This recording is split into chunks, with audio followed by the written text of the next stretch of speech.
কেমন আছো প্রিয় শিক্ষার্থীরা? আজকে চলে আসলাম তোমাদের লেসন 1 এর পার্ট 3 নিয়ে। আসো দেখি কি আছে আজকে লেসনে। প্রথমেই গত ক্লাসে যে কোশ্চেনগুলো দিয়েছিলাম তোমাদেরকে সলভ করতে সেটা সম্পর্কে একটু বলে দেব। এরপরে দ্বিতীয় অংশে আমরা ভিডিওটা দেখব, ভাষণের আরো কিছু অংশ বাকি আছে সেগুলো শুনবো। তারপরে আজকের আলোচ্য বিষয়, একটা খুব গুরুত্বপূর্ণ আলোচ্য বিষয় হচ্ছে ফ্লো চার্ট আমরা কিভাবে লিখব। আর তারপরে আজকের এই আলোচনার আলোকে একদম শেষে কিছু এক্সারসাইজ দেওয়া থাকবে। সেকশন 1-এ আগেকার ক্লাসে যে কোয়েশ্চেনগুলো দিয়েছিলাম সেগুলোর সলিউশন দিয়ে আজকের ক্লাসটা শুরু করছি। কোয়েশ্চেনগুলো ছিল, প্রথম কোয়েশ্চেনে বলা ছিল কি 23 ট্র্যাজিক ইয়ার্সের 23 ট্র্যাজিক ইয়ার্স হিসেবে যে পিরিয়ডটা মেনশন করা আছে সেটা সম্পর্কে তুমি কি জানো। প্রশ্নটা হোয়াট দিয়ে শুরু, অর্থাৎ তোমার কাছে জানতে চাওয়া হচ্ছে যে 23 ট্র্যাজিক ইয়ার্স সম্পর্কে কি কি ইনফরমেশন তোমার কাছে আছে। এটা কিন্তু বলা হয়নি যে do you know about, do দিয়ে শুরু হয়নি, শুরু হয়েছে হোয়াট দিয়ে। যদি ডু দিয়ে শুরু হতো তাহলে প্রশ্নটা এরকম দাঁড়াতো যে 23 ট্র্যাজিক ইয়ার সম্পর্কে তুমি কি কিছু জানো। কিন্তু এখানে তুমি কি কিছু জানো কিনা সেটা জিজ্ঞেস করা হয়নি, জিজ্ঞেস করা হয়েছে তুমি কি কি বিষয় জানো এ সম্পর্কে, কি ইনফরমেশনটা তোমার কাছে আছে এ সম্পর্কে। যদি ডু দিয়ে শুরু হতো তাহলে তুমি উত্তরটা ইয়েস দিয়ে শুরু করতে পারতে, যে সে জিজ্ঞেস করছে হয়তো তুমি কি কিছু জানো এ সম্পর্কে, তখন তুমি বলতে হ্যাঁ আমি জানি এ সম্পর্কে। আসলে সেটা বলা হয়নি, বলা হয়েছে যে তোমার কাছে কি ইনফরমেশন আছে। তাহলে তুমি কি বলবে? এই প্রশ্নটার মিনিংটা হচ্ছে যে ট্র্যাজিক ইয়ার কেন বলা হচ্ছে, আসলে 23 বছরের করুণ ইতিহাস বলা হয়েছে, তো করুণ কেন। তুমি যদি উত্তরের দিকে তাকাও তাহলে দেখবে যে ওনার ভাষণের মধ্যে উনি বলেছেন যে এই সময়টা আসলে কি ছিল। এই সময়টা ছিল ব্লাড শেডের সময়, এই সময়টা ছিল টর্চারের সময়। So this period was mentioned as 23 tragic years because of the bloodshed and torture by West Pakistani rulers. আচ্ছা, এবার দ্বিতীয় কোশ্চেনে বলছে কি why did Bangabandhu meet president Yahya Khan. এটা আমরা যদি ভাষণটা দেখি, ভাষণের মধ্যেই কিন্তু আছে যে Bangabandhu Sheikh Mujibur Rahman met president Yahya Khan to request him to hold the session of the National Assembly on 15 January. এখানে হোয়াই দিয়ে প্রশ্নটা করা আছে, তার মানে তোমাকে কারণটা বলতে হবে। বলছে যে কেন ইয়াহিয়া খানের সঙ্গে দেখা করেছিলেন। তো উনি বলেছিলেন যেন 15 জানুয়ারি অধিবেশনটা ডাকা হয়, সেইটা বলার জন্যই উনি দেখা করেছিলেন। তো প্রশ্নে এটা পাস্ট টেন্স আছে, তুমি উত্তরও দেবে পাস্ট টেন্সে। প্রশ্নে বলা আছে ডিড দিয়ে, তুমি যখন উত্তর লিখবে তখন তো তুমি আর অক্সিলারি ভার্বটা লিখবে না, তখন তুমি শুরু করবে সাবজেক্ট দিয়ে, সাবজেক্ট অক্সিলারি ভার্বের পরে থাকে। তাহলে বঙ্গবন্ধু মেট, যেহেতু ডিড রাখছি না তাহলে আমার এই যে মূল ভার্ব মিট এটাকে আমার পাস্ট করতে হবে। তাহলে আমি লিখব Bangabandhu met president Yahya Khan to request him to hold the session on 15th January. To hold the session of the National Assembly on 15th January.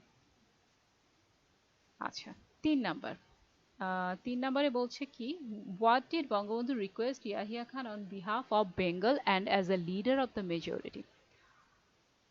বাংলার মানুষের পক্ষ থেকে এবং মেজরিটির নেতা হিসেবে বঙ্গবন্ধু ইয়াহিয়া খানকে কি রিকোয়েস্ট করেছিলেন। একই প্রশ্ন, কিন্তু উনি কেন দেখা করেছিলেন সেটারও যেটা উত্তর, কি রিকোয়েস্ট করেছিলেন সেটা তো আমরা কভার করেই ফেললাম। তাহলে আমরা এবার লিখতে পারি যে Bangabandhu made a request to Yahya Khan, অথবা বঙ্গবন্ধু রিকোয়েস্টেড।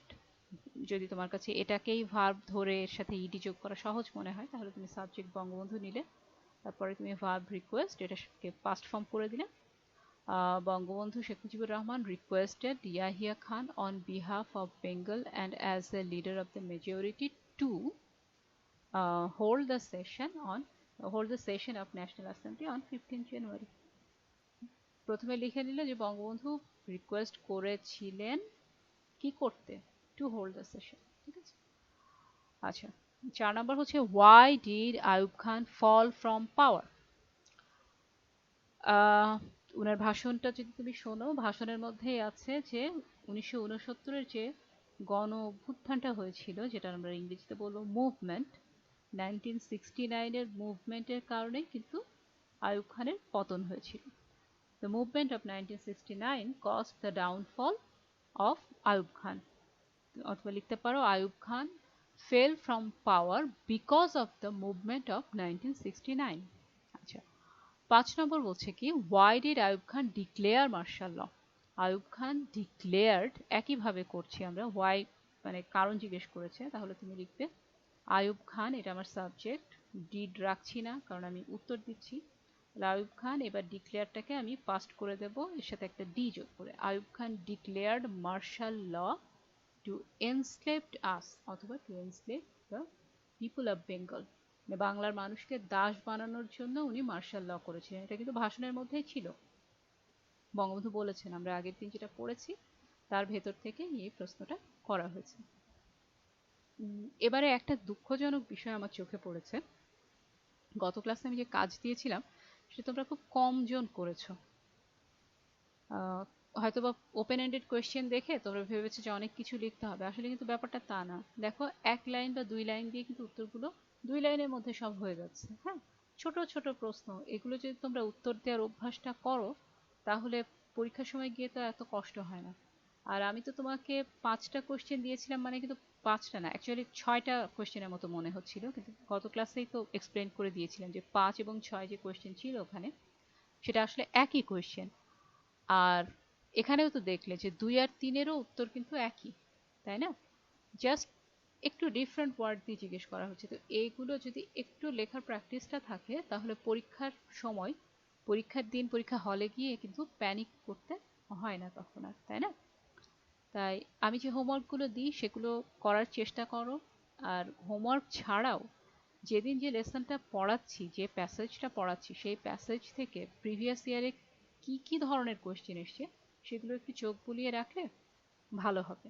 মুখস্থ করতে হবে না কোনো কিছুই, কিন্তু জাস্ট চোখ বুলাতে হবে। এবার বরাবরের মতোই আমরা ভাষণ 2 ভাষাতেই শুনে নেব। আচ্ছা, লাইন 42 থেকে 48 তোমরা তোমাদের ইংলিশ ফর টুডে বইতে 42 নম্বর লাইন থেকে 48 নম্বর লাইনের মধ্যে এই অংশটা পাবে। আর এখান থেকে যদি স্ক্রিনের দিকে তাকিয়ে থাকো তাহলে তো অবশ্যই দেখতেই পাচ্ছ আমি কি পড়ব।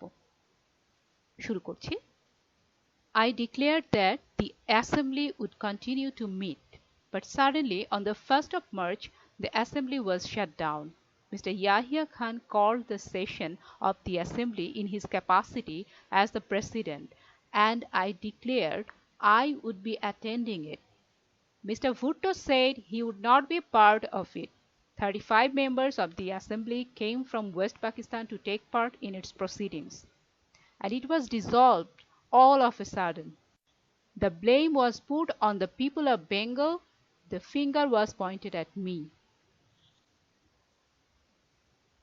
এবারে বাংলায় শুনে নেব। আমি বললাম অ্যাসেম্বলি চলবে, তারপরে হঠাৎ 1 তারিখে অ্যাসেম্বলি বন্ধ করে দেওয়া হলো। ইয়াহিয়া খান সাহেব প্রেসিডেন্ট হিসাবে অ্যাসেম্বলি ডেকেছিলেন, আমি বললাম যে আমি যাব। ভুট্টো সাহেব বললেন তিনি যাবেন না। 35 জন সদস্য পশ্চিম পাকিস্তানের থেকে এখানে আসলেন, তারপরে হঠাৎ বন্ধ করে দেওয়া হলো।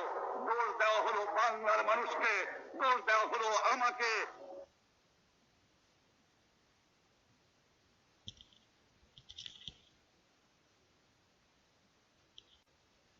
এবারে 49 থেকে 53 নম্বর line. After the assembly session was prorogued, the people of this country protested. I told them, observe the general strike we have called peacefully. I told them, shut down all mills and factories. Our people responded to my call. They came to the streets spontaneously. They expressed their firm determination to carry out the struggle peacefully. এবার বাংলা। বন্ধকে দেওয়ার পরে দেশের মানুষ প্রতিবাদ মুখর হয়ে উঠল। আমি বললাম শান্তিপূর্ণভাবে আপনারা হরতাল পালন করেন। আমি বললাম আপনারা কল কারখানা সবকিছু বন্ধ করে দেন। জনগণ সাড়া দিল। আপন ইচ্ছায় জনগণ রাস্তায় বেরিয়ে পড়ল। তারা শান্তিপূর্ণভাবে সংগ্রাম চালিয়ে যাওয়ার জন্য নিশ্চয় প্রতিজ্ঞাবদ্ধ হল। What have we got in return? Those who brought arms with our money to defend us from external enemies are now using those arms on the poor, the wretched, the downtrodden people of the land. Bullets are being aimed at their hearts. We constitute the majority in Pakistan, but whenever we Bengalis have tried to assume power, they have used force on us. বাংলায় শুনে নি। কি পেলাম আমরা? আমার পয়সা দিয়ে অস্ত্র কিনেছি বহিঃশত্রু আক্রমণ থেকে দেশকে রক্ষা করার জন্য। আজ সেই অস্ত্র ব্যবহার হচ্ছে আমার দেশের গরিব দুঃখী নিরস্ত্র মানুষের বিরুদ্ধে। তার বুকের উপরে হচ্ছে গুলি। আমরা পাকিস্তানের সংখ্যাগুরু, আমরা বাঙালিরা যখনই ক্ষমতায় যাওয়ার চেষ্টা করেছি, যখনই এদেশের মালিক হবার চেষ্টা করেছি, তখনই তারা আমাদের উপর ঝাঁপিয়ে পড়েছেন। I have had a talk with Mr. Yahya Khan.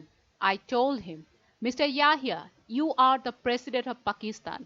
Come and observe how the poor people of my country are being mowed down with bullets. Come and see how our mothers are being deprived of their children, how my people are being massacred. Come, observe, and only then pass a judgment on what is going on. He has apparently said that I had agreed to attend a roundtable conference on the 10th of March. Didn't I say a long time back? What is the point of another roundtable conference? Who will I sit with?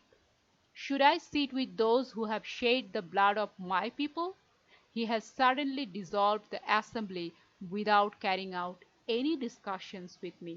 After sitting in a secret meeting for 5 hours, he gave a speech where he has put all the blame on me. He has even blamed the Bengali people.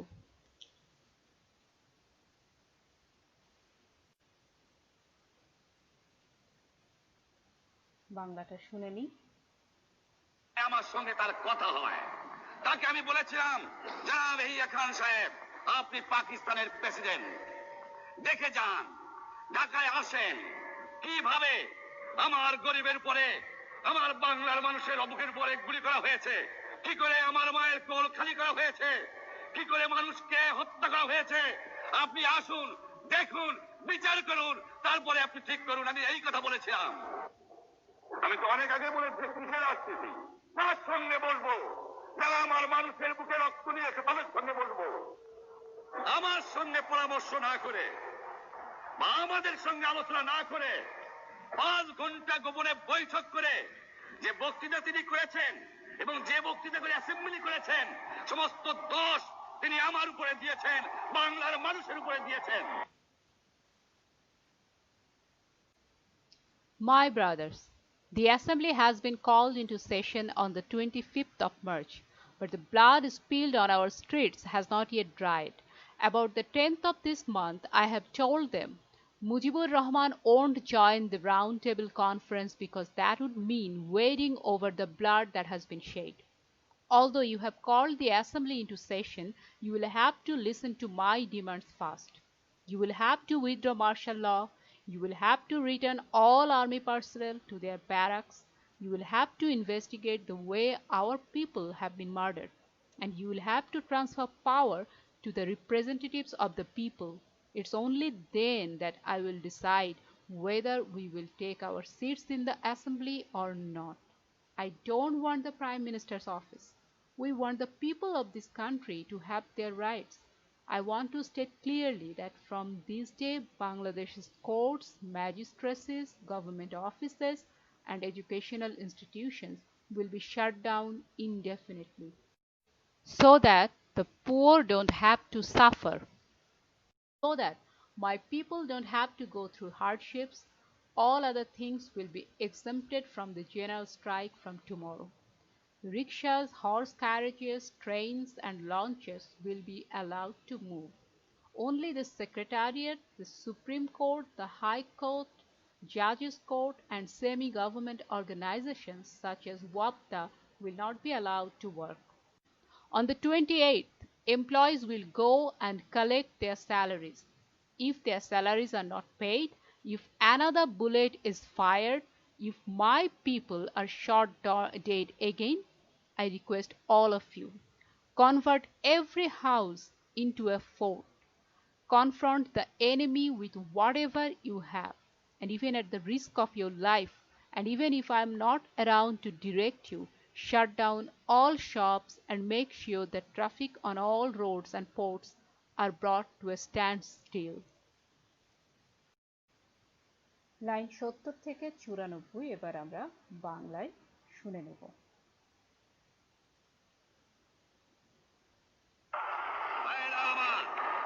25 তারিখে assembly call করেছে, রক্তের দাগ শুকায় নাই। আমি 10 তারিখে বলে দিয়েছি যে ওই শহীদের রক্তের উপর দিয়ে পাড়া দিয়ে আরটিসিতে মুজিবুর রহমান যোগদান করতে পারে না। অ্যাসেম্বলি কল করেছেন, আমার দাবি মানতে হবে। প্রথম, সামরিক আইন মার্শাল ল উড্র করতে হবে। সমস্ত সামরিক বাহিনীর লোকদের ব্যারাকে ফেরত দিতে হবে। যেভাবে হত্যা করা হয়েছে তার তদন্ত করতে হবে। আর জনগণের প্রতিনিধির কাছে ক্ষমতা হস্তান্তর করতে হবে। তারপরে বিবেচনা করে দেখব আমরা অ্যাসেম্বলিতে বসতে পারবো কি পারবো না। আমি প্রধানমন্ত্রিত্ব চাই না, আমরা দেশের মানুষের অধিকার চাই। আমি পরিষ্কার অক্ষরে বলে দেবার চাই যে আজ থেকে এই বাংলাদেশে কোর্ট কাছারি, আদালত, ফৌজদারি, শিক্ষা প্রতিষ্ঠান অনির্দিষ্টকালের জন্য বন্ধ থাকবে। গরিবের যাতে কষ্ট না হয়, যাতে আমার মানুষ কষ্ট না করে, সেই জন্য সমস্ত অন্যান্য সুবিধাগুলো আছে সেগুলোর হরতাল কাল থেকে গাড়ি চলবে, রেল চলবে, লঞ্চ চলবে। শুধু সেক্রেটারিয়েট, সুপ্রিম কোর্ট, হাইকোর্ট, জজ কোর্ট, গভর্নমেন্ট দপ্তরগুলো কোনো কিছু বলবে না। 28 তারিখে কর্মচারীরা যে বেতন নিয়ে আসবেন, এরপরে যদি বেতন দেওয়া না হয় আর যদি একটা গুলি চলে আর আমার লোকের উপর হত্যা করা হয়, তোমাদের উপর কাছে আমার অনুরোধ রইল, ঘরে ঘরে দুর্গ করে তোলো। তোমাদের যা কিছু আছে তাকে শত্রুর মোকাবেলা করতে হবে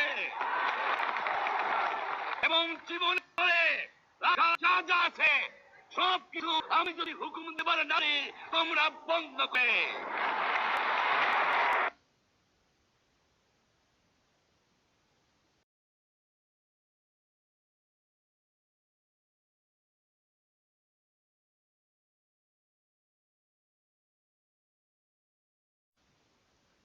এবারে সেকশন 3-তে চলে এসেছি। আমরা ফ্লোচার্ট সম্পর্কে জেনে নেব, কিভাবে ইনফরমেশনগুলো আমরা ফ্লোচার্টে সাজাবো সেটা দেখব। ফ্লোচার্ট করার জন্য আমরা এই প্যারাটা বেছে নিলাম, অর্থাৎ শেষে যে প্যারাটা ছিল আমরা একটু আগে দেখেছিলাম, লাইন নাম্বার কত ছিল, 70 থেকে 94, এই অংশটা আমরা দেখব। এইটার আলোকে একটা ফ্লোচার্ট আমাদের দেয়া আছে, দেখি। আমরা প্রশ্নটা পড়ে নিই। এখানে লেখা আছে, read the text and make a flowchart showing the conditions the speaker gave to the then Pakistani rulers. তৎকালীন পাকিস্তানি শাসকদের উদ্দেশ্যে বক্তা যে ঘোষণা যে শর্তগুলো রেখেছিলেন সেগুলো দেখিয়ে সেগুলো শো করে একটি ফ্লোচার্ট তৈরি করো। আর তার আগে কি করতে হবে? রিড দ্য টেক্সট, টেক্সটটা পড়ে এই কাজটা করতে হবে। আচ্ছা, প্রথমটা করা আছে আমাদের এখানে, বাকি বক্সগুলো ফাঁকা। মোট 5টা বক্স ফাঁকা আছে, তার মানে আমাকে মোট 5টা কন্ডিশন বের করতে হবে। এখানে আমাদের টপিক হচ্ছে যে স্পিকার যে কন্ডিশনগুলো রেখেছেন, যে শর্তগুলো রেখেছেন তৎকালীন পাকিস্তানি শাসকদের প্রতি, সেই শর্তগুলো দেখিয়ে বক্স পূরণ করতে হবে। ঠিক আছে, মোট 5টা শর্ত আমাকে বের করতে হবে। আমরা দেখি কিভাবে উত্তর করা শুরু করব। শোয়িং এর পরে যে আগেরটাই দেখি, যেখানে বলছিল কি শোয়িং দ্য কন্ডিশনস, এই যে শোয়িং এর পরে যে কথাটা, এটা হচ্ছে আমার টপিক। কিন্তু এই বক্সগুলো যে পাকিস্তানি রুলারদের প্রতি বক্তার রাখা শর্তগুলো দেখিয়ে, তার কি দেখাবো? শর্তগুলো। এটা তার মানে আমার বিষয়বস্তু। তো এই বিষয়বস্তুকে আমরা টাইটেল বানাবো। একটা টাইটেল ইউজ করতে হয় আমাদের ফ্লোচার্টের জন্য। মানে ফ্লোচার্টে তুমি কি বিষয় লিখছো সেই বিষয়ে প্রথমে একটা লাইন লিখবে। আমি এখানে লিখে দিয়েছি, the conditions the speaker gave to the then Pakistani rulers are as follows. দেখো আমি ওই কথাটুকু পুরোটুকু তুলে নিয়েছি। শোয়িং এর পরে যে কথাটুকু ছিল রুলার্স পর্যন্ত, সেইটুকু পুরোটা তুলে লেখা হয়েছে কি আর অ্যাজ ফলোস, মানে নিম্নরূপ। তার মানে পাকিস্তানি রুলারদের উদ্দেশ্যে বক্তার রাখা শর্তগুলো নিম্নরূপ। প্রথমটা লিসেনিং টু হিজ ডিমান্ডস, এখানে আইএনজিটাকে আবার নীল রং করা আছে। কেন? কারণ এটা হচ্ছে এই অংশটুকুর, সেন্টেন্সের এই অংশটুকুর, এটা তো পুরো একটা সেন্টেন্স না, এটা হচ্ছে একটা ফ্রেজ, মানে বাক্যের অংশ, এটা বাক্য না। তাহলে এই ফ্রেজটাতে আইএনজি ব্যবহার করা আছে। এই স্ট্রাকচারটাই আমাকে মেনটেন করতে হবে। তার মানে আমি এই যে 5টা ঘর পূরণ করব, এই 5টা ঘরেই আমি যে ভার্বগুলো ব্যবহার করব সেগুলো আইএনজি যুক্ত ভার্ব হবে। ঠিক আছে?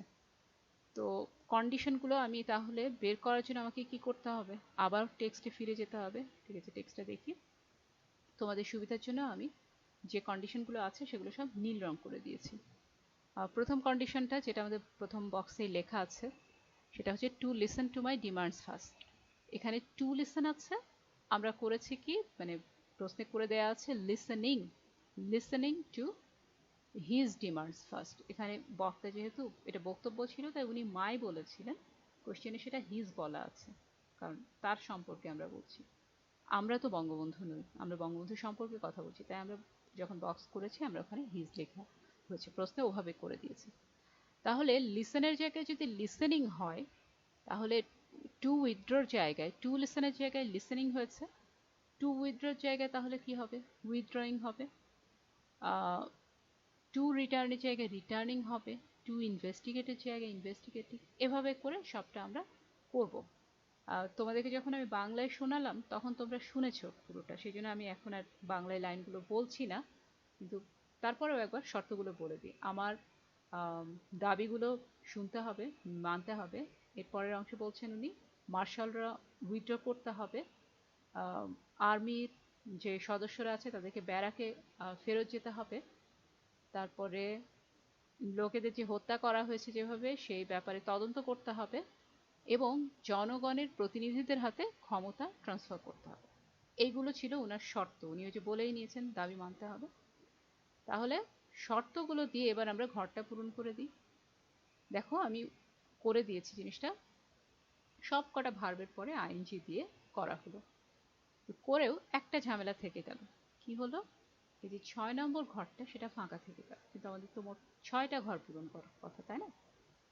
কারণ হচ্ছে আমরা দাবি ওই পর্যন্তই পেয়েছিলাম, তারপরের দাবি ওইভাবে ক্লিয়ারলি বলা নাই। কারণ তার পরের লাইনে উনি কি বলে ফেলেছেন, উনি পরের লাইনে বলেছেন যে এই পর্যন্ত দাবি, তারপর উনি বললেন যে তারপরে আমরা বিবেচনা করে দেখবো আমরা অ্যাসেম্বলিতে বসতে পারবো কি পারবো না। বাস, এবার তো নার্ভাস হয়ে যাবে পরীক্ষা দিতে গিয়ে তোমরা, যে কথা তো এখানেই শেষ হয়ে গেল, এখন কি হবে। এরকম কনফিউজড ইচ্ছে করে দেয় তোমার লিঙ্গুইস্টিক অ্যাবিলিটি, তোমার ভাষাগত দক্ষতাটা বোঝার জন্য। একটু তুমি পরের 2-3 লাইনও পড়ে দেখো পারো কিনা কিছু। দেখো তার পরের লাইনে কি বলছে, এখান থেকে দেখি। তার পরের লাইনে বলছে, তারপর আমি ভেবে দেখবো অ্যাসেম্বলিতে বসবো কি বসবো না, আমি প্রধানমন্ত্রিত্ব চাই না। আচ্ছা, এটা এই যে উনি বললেন যে এটা ওনার নিজের সিদ্ধান্তের কথা উনি বলছেন, তার মানে এটা কোনো শর্ত না, মানে উনি সিদ্ধান্ত নেবেন উনি বসবেন কি বসবেন না। আবার উনি বলছেন আমি প্রধানমন্ত্রিত্ব চাই না, এটাও তার নিজের চাওয়া না চাওয়ার কথা উনি বললেন। তারপর কি উনি কি বলছেন, আমরা চাই মানুষ, দেশের মানুষ যেন তাদের অধিকার পায়। আচ্ছা, একটু ভেবে দেখো তো, এইটাকে কি একটা দাবি হিসেবে আমরা প্রতিষ্ঠিত করতে পারি না? এতক্ষণ যে শর্তগুলো উনি বললেন এটাও একটা শর্ত না, মানুষ যেন তার অধিকার পায়। তাহলে আমরা এটাকে এখন আমাদের কন্ডিশন হিসেবে দিয়ে দিতে পারি। একটা জিনিস একটু খেয়াল করো, এতক্ষণ আমরা ভার্বগুলো খুব রেডি অবস্থায় পাচ্ছিলাম অলমোস্ট, এই যে to listen, to transfer, two withdraw এভাবে ছিল, সেগুলোর সাথে জাস্ট আইএনজি যোগ করছিলাম হয়ে যাচ্ছে। এখানে এরকম কোন ভার্ব আছে? এখানে ওয়ান্ট হচ্ছে একটা ভার্ব, তো এই ভার্বের সাথে ওয়ান্ট মানে চাওয়া, আমরা ওয়ান্টের সাথে যদি আইএনজি দিই তাহলে কি হবে? তাহলে কি করে হয় দেখো তো, প্রত্যেকটা এই যে ভার্বগুলো, এই ভার্বগুলো কার উদ্দেশ্যে বলা হচ্ছে?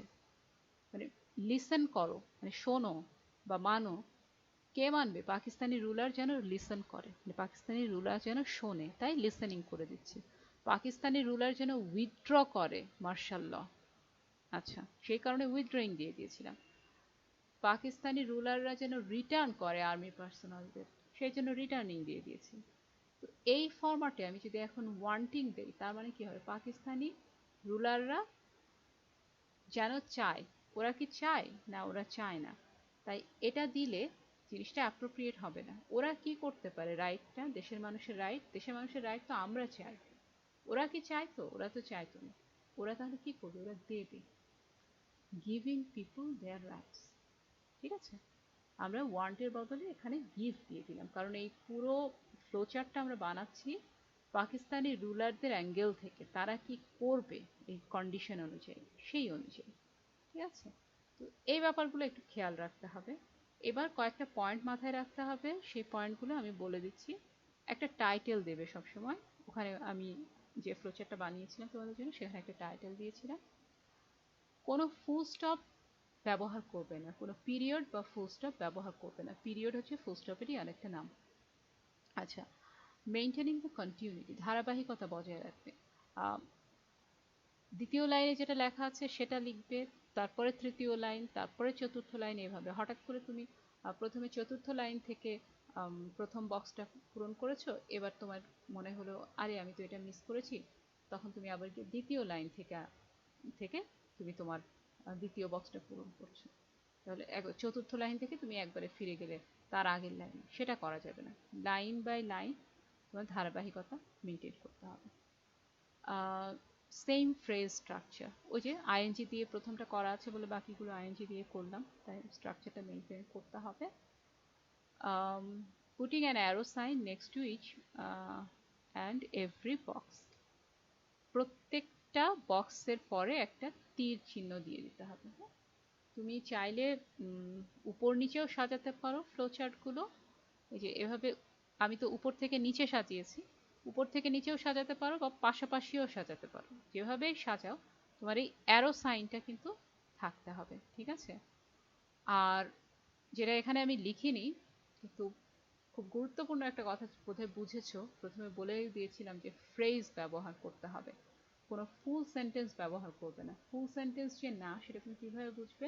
ফুল সেন্টেন্সের মধ্যে থাকে সাবজেক্ট ভার্ব, তোমার কোনো সাবজেক্ট থাকা যাবে না, তুমি সরাসরি ভার্ব থেকে শুরু করবে তোমার স্ট্রাকচারটা, তাহলে ওটাকে ফুল সেন্টেন্স করা থেকে তুমি অ্যাভয়েড করতে পারবে। তো সেটা তুমি ইনফিনিটিভ ফর্মে করতে পারো, আইএনজি ফর্মে করতে পারো, পাস্ট পার্টিসিপল দিয়ে করতে পারো। আমরা আরো বিভিন্ন রকম টেকনিক পরে দেখব, আজকেই ফ্লোচার্ট সম্পর্কে সবকিছু শেষ হয়ে যাচ্ছে না।